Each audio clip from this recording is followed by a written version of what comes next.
Experience Part 2.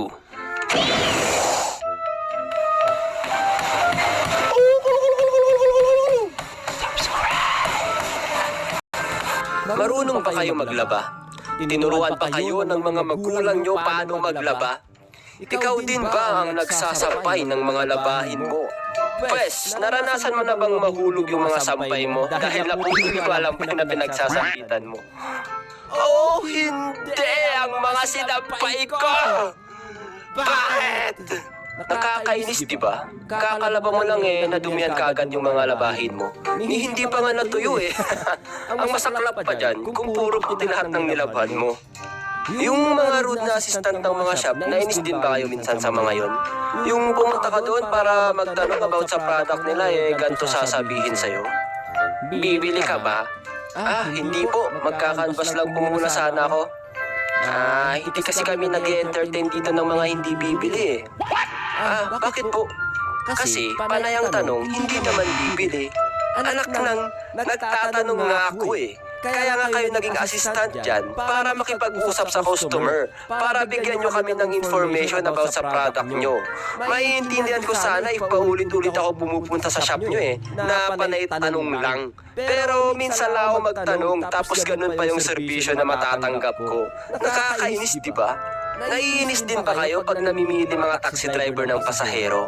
Kapag nakita nila na madami kayong gamit na dala, hindi na kayo papasakayin. Kahit na kasya naman yung mga gamit sa likod ng taxi, ayaw talaga nila. Kapag nalaman nila na malayo yung pupuntahan nyo, hindi na sila magpapasakay. Ano pang point ng any point na nilalagay nila dun sa gilid ng sasakyan kung hindi rin lang sila magpapasakay? Dapat ang ilagay na lang nila doon namimili po kami ng pasahero. Ganun. Meron kasi yung time na napilay ako sa pagtatumbling. Ewan ko pa kung anong pinaggagawa ko sa buhay ko. Basta yun, napilay ako. Naglalaro kasi kami ng mga tropa ko noon ng tumbling, parkour, mga ganyan. Dahil nga sa napilay ako, kailangan ko nang umuwi. Ang masaklap dyan, hindi ako makapaglakad hanggang sa paradahan namin. So, nag-decide ang aming team para lumipad. De, joke lang. Nag-decide kaming magtutropa na pagsama-samahin ang aming dalang pera para makapag-taxi kami. Dahil mukhang aabot naman ang dala naming pera, ay naghanap na kami ng taxi. Para! O ayan, may tumigil. Tanungin nyo kung pwede tayong lahat. Manong, apat po kami, pwede po ba? Saan kayo? Sa barangay Lunglong po. Ay, sa iba na lang kayo sumakay. Grabe, hindi tayo pinasakay. Mukha daw tayong walang pera, mga men. Baka akala niya hold upin natin siya. Hayaan nyo na, buhatin nyo na lang ako hanggang paradahan. Tiisin ko na lang yung sakit ng kabubuhan ko, men. Mga men, naranasan nyo na ba mahak? Hindi pa, bakit? Anong gagawin nyo pag nahak kayo? Siyempre, mainis, di ba? Oo nga, ikaw ba naman mahak? Bakit? Ano bang meron? Para mas maiwasan nyo pa mainis at mahak, mga min, gumamit kayo ng Surfshark. Ito ay isang VPN service provider na makakatulong para protektahan ang inyong mga personal data. Kaya kapag may sumubok mang-hack sa'yo, ay hindi nila malalaman kung anong ginagawa mo or kung saan ang location mo. At alam nyo ba, mga men, kapag gumamit ka ng Surfshark, ay ma-unlock mo ang ibang movies sa Netflix? Example na lang to, sinearch ko ang Gintama sa Netflix, pero hindi siya available dito sa Pinas. Pero nung gumamit ako ng Surfshark at nag-connect ako sa Japan server, ay lumabas na ang Gintama. Amazing, di ba? Ganon din pag may unavailable video na gusto mo panoorin sa YouTube, ma-unlock mo ito gamit ang Surfshark.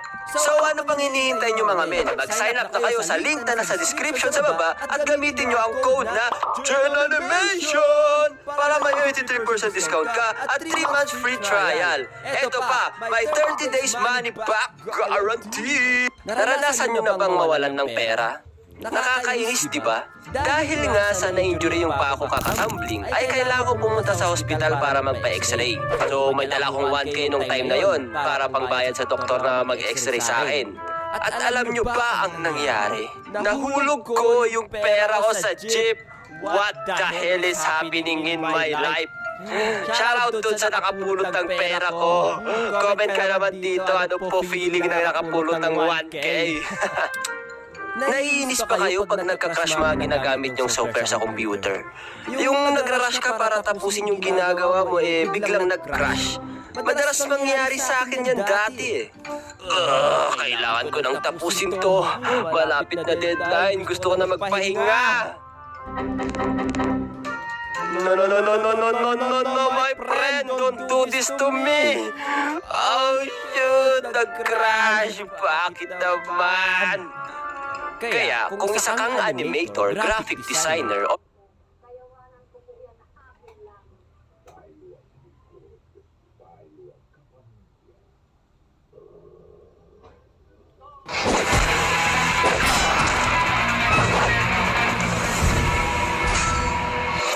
Kaya, kung isa kang animator, graphic designer, or video editor, alam ko, naranasan nyo na yan. Nakakainis pa, di ba, kapag nakukurap yung mga file na nagka-crash? Tapos ang masaklap pa dyan, kung hindi ka nag-backup file, wala kang magagawa kundi ulitin yung mga natapos mo. Kaya tips ko sa mga aspiring animator dyan or gumagamit ng mga software sa computer, dapat ugaliin nyo mag-backup file. At ito, wag na wag nyong ipaparamdam sa computer nyo na nagmamadali kayo kasi tinutupak din yan. Minsan, pag nakaramdam mga yan, biglang babagal, maglalag, di na nagpa-function, magka-crash mga software mo. Naiinis pa kayo kapag may tinatapon silang mga bagay na valuable para sa'yo. Nung bata ako, naiinis ako sa isang ate ko kasi nung nag-away kami, ay bigla niyang tinapon yung mga text ko. Alam niyo ba guys, nung bata kami ha, tinuturing namin treasure yung mga text, jolets, rubber bands, kasi yan yung mga bagay na nagpapasaya sa amin nung bata kami. Kaya ganun na lang yung inis ko nung tinapon yung text ko. Putik yan, umiiyak pa ako habang pinupulot ko tig-isa yung mga text ko. Naiinis ba kayo sa mga mabagal maglakad sa harap nyo? Ako, hindi naman ako naiinis sa mga mabagal maglakad.